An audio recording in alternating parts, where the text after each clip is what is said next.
Мы же это отчетливо видим. Все эти изменения. Di saat jalur diplomasi masih dipajang sebagai solusi, Rusia justru memilih bahasa yang jauh lebih keras. Serangan besar kembali dilepaskan, membuat suasana kian mendidih. Dunia pun berada di posisi canggung. Pembicaraan damai masih berlangsung, tetapi medan tempur justru dipenuhi sistem senjata yang dirancang untuk menghancurkan kompromi apapun. Inilah paradoks konflik modern, meja perundingan terbuka, sementara senjata terus berbicara.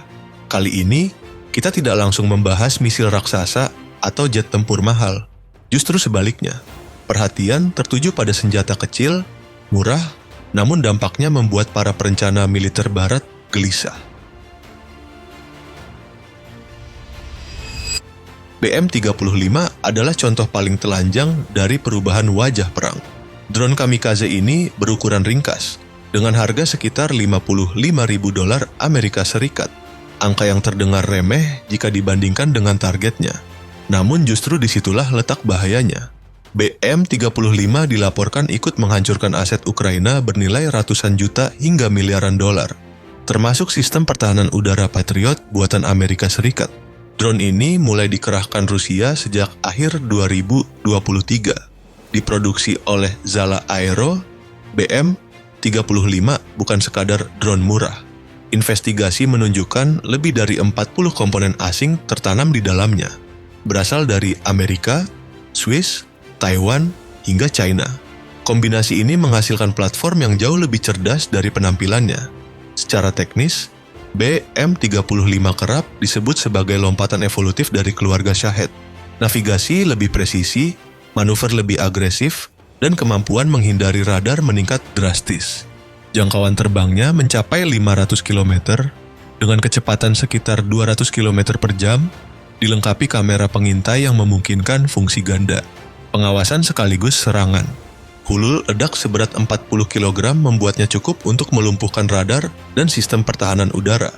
Namun yang paling mengkhawatirkan muncul pada awal 2026. BM-35 dilaporkan telah terhubung dengan jaringan satelit Starlink. Artinya, drone ini bukan hanya lebih fleksibel, tetapi juga semakin sulit dilumpuhkan lewat perang elektronik. Ancaman Rusia tidak lagi datang eksklusif dari langit. Di jalur air yang selama ini dianggap sekunder, justru muncul momok baru. Namanya USV Sirius 82, drone laut yang diam-diam mengubah sungai menjadi medan perang aktif.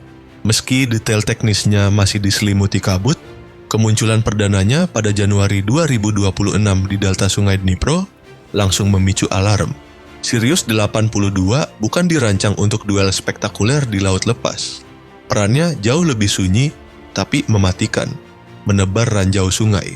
Setiap unit mampu membawa 2 ranjau khusus yang dirancang untuk menggagalkan pendaratan pasukan dan memutus jalur suplai musuh. Di perairan sempit, efeknya bisa fatal.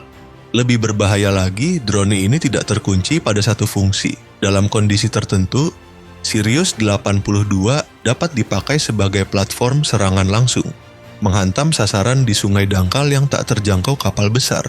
Disinilah perbedaannya dengan drone laut seperti Magura.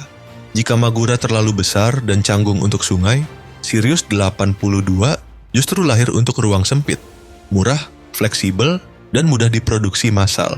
Kombinasi ideal untuk menguasai jalur air yang kini menjadi garis depan baru. Di udara, Rusia juga mengubah cara bermain.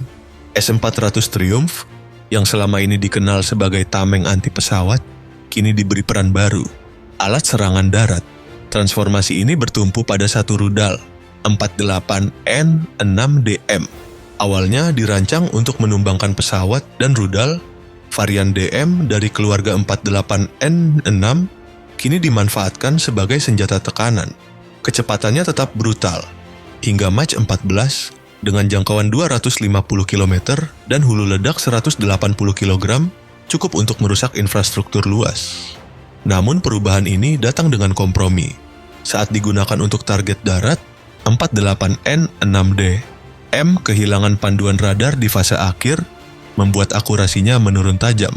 Titik jatuhnya menjadi sulit diprediksi, bahkan cenderung acak. Meski tidak presisi, fungsinya jelas, menciptakan kekacauan. Rudal ini dipakai untuk saturasi serangan, memaksa pertahanan udara lawan bereaksi dan membuka celah bagi serangan berikutnya. Dari tameng, S-400 kini juga menjadi palu, tanda bahwa Rusia semakin lihai memutar fungsi senjata demi satu tujuan, menekan lawan dari semua arah.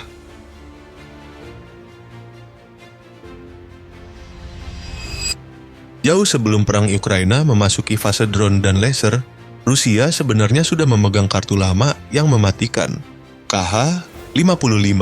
Rudal jelajah subsonik ini dilepas dari pembom strategis, Tu-95, MS dan Tu-160, dengan jangkauan 2.500 hingga 3.000 km. Cukup untuk menyerang tanpa harus menembus pertahanan musuh secara langsung. Dalam konflik saat ini, KH-55 justru sering meluncur dengan hulu ledak palsu. Bukan untuk menghancurkan, melainkan memancing. Setiap rudal yang terdeteksi memaksa Ukraina menembakkan pencegat mahal, menguras stok pertahanan udara sedikit demi sedikit.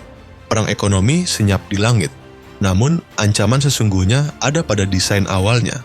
KH-55 sejak lahir adalah pembawa nuklir, dengan daya ledak 200-250 kiloton, berkali-kali lipat dari bom Nagasaki. Walau kini terbang tanpa hulu ledak nuklir, kehadirannya tetap menjadi sinyal dingin. Rusia masih memegang tombol eskalasi tertinggi.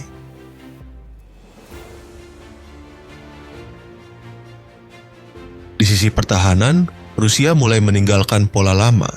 Rudal pencegat mahal tak lagi jadi satu-satunya jawaban. Solusinya kini lebih sunyi dan efisien. Laser Burst Staff. Sistem laser ini dirancang khusus untuk musuh paling merepotkan perang modern, drone FPV. Dalam setengah detik, sinar laser mampu melumpuhkan drone secara otomatis. Jarak efektifnya juga meningkat hingga 1 km. Cukup untuk menciptakan zona steril udara rendah. Di wilayah seperti Belgorod, yang terus dibanjiri serangan drone, laser menjadi solusi ideal. Tak perlu isi ulang amunisi, tak tergantung rantai logistik, dan bisa siaga tanpa henti. Ini bukan sekadar pertahanan, tapi perubahan paradigma. Jika laser gagal, Rusia menyiapkan lapisan terakhir yang lebih kasar, Yolka. Drone ini bukan pengebom, melainkan pemburu. Tanpa hulu ledak, tanpa detonasi. Metodenya satu, tabrak langsung. Yolka dipandu AI dan sensor optik elektronik, mampu mendeteksi, mengunci, lalu mengejar target secara mandiri. Dengan kecepatan 200-250 km per jam dan jangkauan 3 km, ia bisa menyerang dari depan atau memburu dari belakang. Pertama kali terlihat saat pengamanan Hari Kemenangan di Moskow, Mei 2025, kini Yolka aktif di medan konflik. Diam, cepat, dan efisien. Sebuah penanda bahwa perang udara rendah kini berubah menjadi duel mesin melawan mesin. Di medan Ukraina, teror tidak selalu datang dengan ledakan besar. Salah satu ancaman paling konsisten justru hadir dalam wujud kecil dan senyap, Lancet. Drone ini cepat, lincah, dan mematikan. Dirancang sebagai alat pengintaian sekaligus senjata presisi, Lancet mampu menyerang target darat, udara rendah, hingga sasaran di permukaan air dengan akurasi tinggi. Efektivitasnya membuat banyak analis barat mengernyit.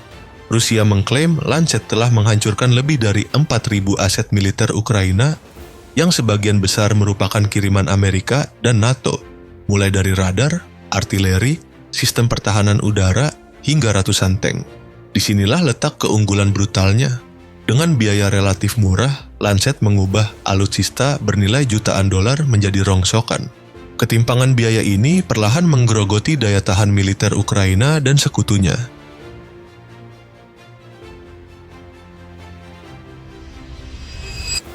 Namun, ancaman terbesar Rusia bukan hanya datang dari teknologi, melainkan dari pesan politik yang disampaikan langsung oleh Vladimir Putin. Peringatannya jelas. Jika Eropa terus melangkah lebih jauh, konflik ini akan keluar dari jalur negosiasi. Putin bahkan menegaskan bahwa apa yang bisa dilakukan Rusia terhadap Eropa akan jauh lebih menghancurkan dibandingkan apa yang terjadi di Ukraina saat ini. Memasuki Januari 2026, perang Rusia-Ukraina berada di titik paling rapuh.